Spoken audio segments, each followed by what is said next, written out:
You ask Tiger to solve. This deals with linear equations with one unknown. The final result is z equals 1. Let's solve it step by step. Simplify the expression. Expand the parentheses. Simplify the arithmetic. Group all constants on the right side of the equation. Subtract 2 from both sides. Simplify the arithmetic.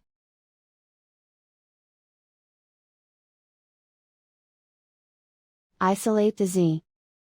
Divide both sides by -2. Cancel out the negatives. Simplify the fraction. Cancel out the negatives.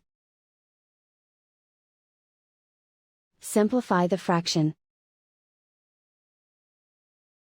And so the final result is z equals 1.